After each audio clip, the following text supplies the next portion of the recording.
زیتون کا تیل ایک بہترین مبارک درخت سے نکلتا ہے، لہٰذا اس کو عام ہمارے کھانوں کا حصہ ہونا چاہیے، اور اس کو کچا کھانا زیادہ مفید ہے بنسبت پکا کے کھانے کے، اور اس کا استعمال جو ہے کثرت سے کرنا چاہیے۔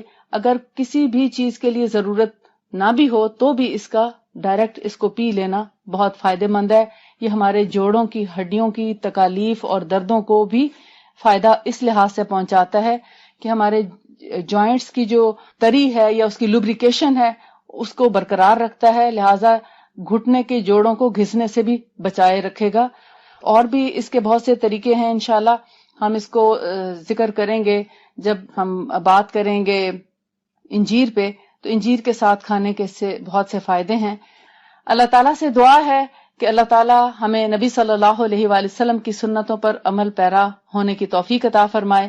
وآخر دعوانا ان الحمد للہ رب العالمین۔ السلام علیکم ورحمۃ اللہ وبرکاتہ۔